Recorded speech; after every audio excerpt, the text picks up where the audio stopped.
Mental illness has been continuing to rise, but the question is, why exactly is this happening? One cause could be of the rise of social media. With the rise of social media, impressionable minds are focused to becoming online celebrities. This can lead to eating disorders and problems with appearance. The socio-cultural model shows exactly how society plays a role in an individual's development.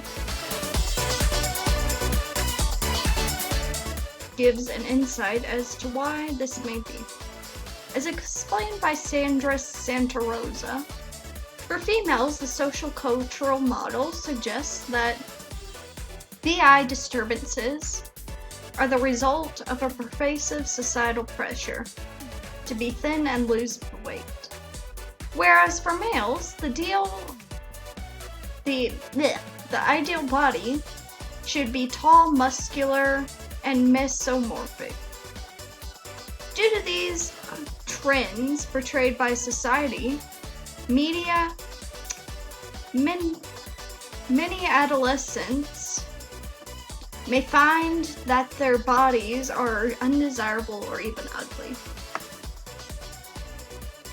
Oftentimes, the use of social media can lead to feelings of loneliness.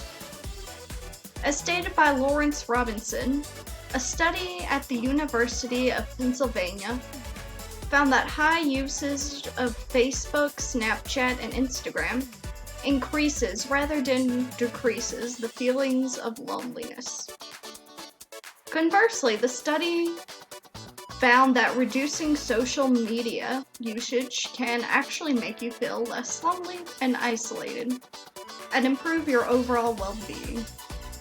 This is mostly due to the fact that social media keeps a person secluded from others and less likely to go out with friends and other people.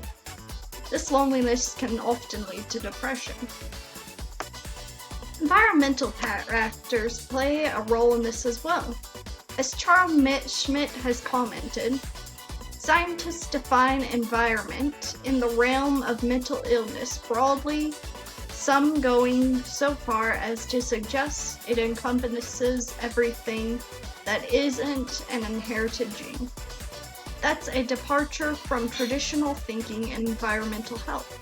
However, which has historically viewed environmental threats in the context of infectious agents, pollutants, and other exogenous factors that can influence the individual's physical surroundings.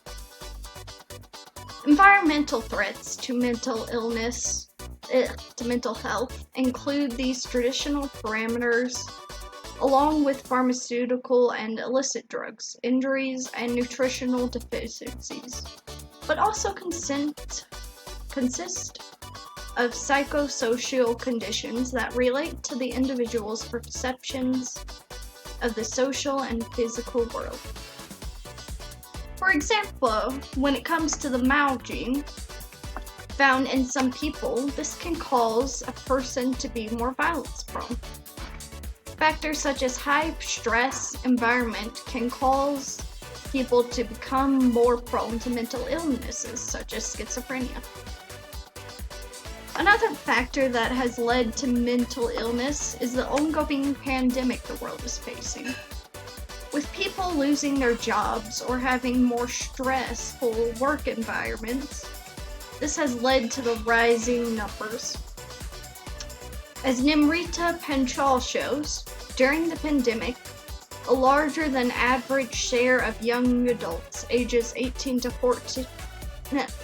24 report symptoms of anxiety and or depressive disorder, 56%.